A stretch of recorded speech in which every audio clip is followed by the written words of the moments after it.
So our gospel reading is from Mark chapter 3, beginning at verse 20. Then Jesus entered a house, and again a crowd gathered, so that he and his disciples were not even able to eat. When his family heard about this, they went to take charge of him, for they said, "He is out of his mind." And the teachers of the law who came down from Jerusalem said, "He is possessed by Beelzebub, by the prince of demons. He is driving out demons." So Jesus called them and spoke to them in parables. And then later, verse 31. Then Jesus' mother and brothers arrived. Standing outside, they sent someone in to call him. A crowd was sitting around him, and they told him, "Your mother and brothers are outside looking for you." "Who are my mother and my brothers?" Jesus asked. And then he looked at those seated in a circle around him and said, "Here are my mother and brothers.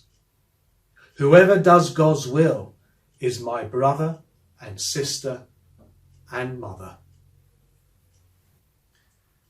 Tucked up near the back of the ends of the New Testament is a little letter, a letter by John. And verse 5 says this, "And now, dear sister, I'm not writing to you a new command, but one which we've had from the very beginning. I ask that we love one another." At recent times, the church has been nervous about describing itself as family church, in case it offends or puts off those in an atypical family. But I've never seen the term as being church for families, but rather church as family, and that is entirely different. So in our series on What is Church, today is church as family. And we shall discover that means both the good and the bad of what it means to be family. Our reading from Mark is also highlighted by Matthew and Luke in their Gospels. So it was significant. And in Jesus' day, families were extremely significant. So it makes these words of Jesus stand out. Then he looked at the disciples seated in a circle around him, and he said, "Here are my mother and my brothers." Now, especially given that his mother and his brothers were standing outside the door and asking for him. Now, of course, there is some important background here. Jesus was being watched and scrutinised by religious lawyers who had come all the way from Jerusalem to assess his claim to be the Messiah.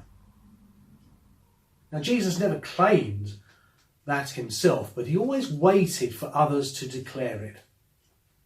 But ever since he healed the leper, Jerusalem became interested, for it was a sign of the Messiah.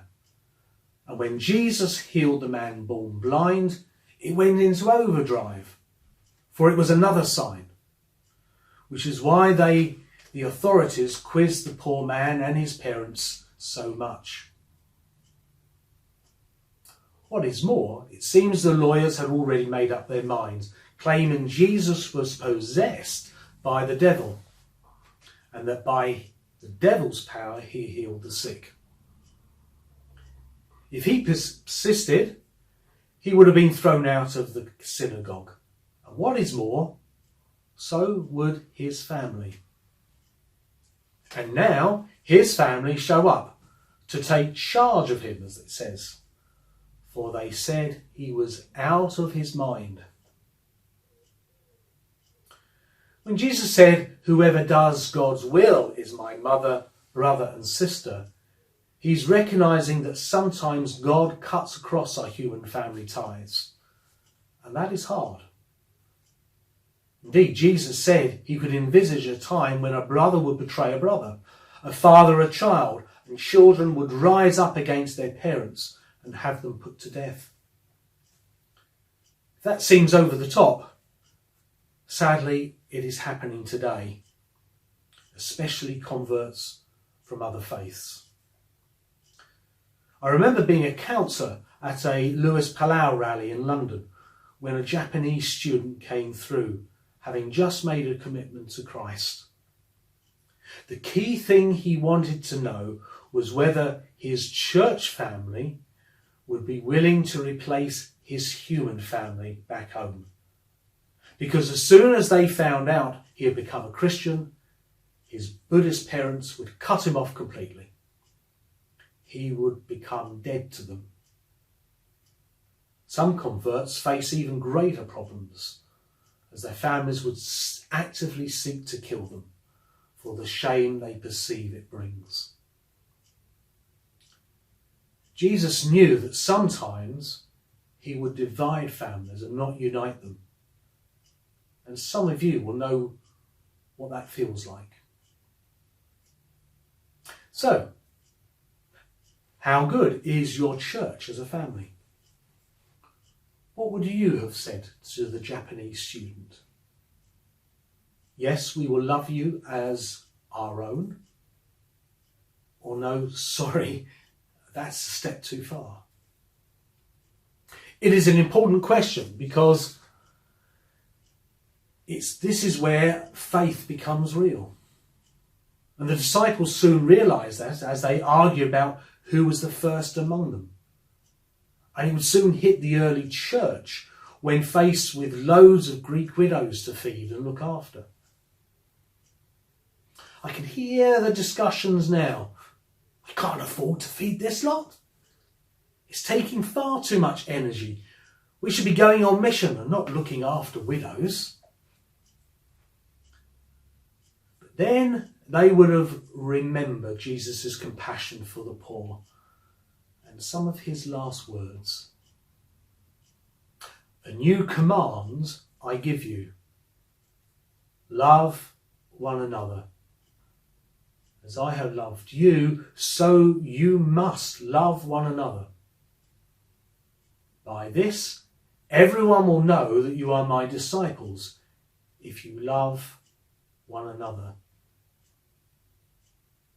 And the Lord added to their number daily those who were being saved. And Jesus' command is very real and necessary because families are never perfect, and neither is the church family. The whole point about families is you don't get to choose them, and you have to work through the differences and the fallings out. Church family is just the same. And those who hop from one church to another are in danger of missing the point. Family, including church, is where you learn to love. It is the greatest school of discipleship because Jesus commanded us to love. It is not an optional extra. It is the mark of Jesus' followers, that we love one another. So Paul writes to the Colossians church, put on the characteristics of love. Choose to do it. It doesn't just happen. And when you do, the Spirit of God will flow to bring unity. And so we finish where we began, with this little letter at the end of the New Testament. A letter to a church member that John is writing his letter to. Probably a church member who is complaining about someone else. And now, dear sister, I'm not writing you a new command, but one we have had from the very beginning. I ask you that we love one another.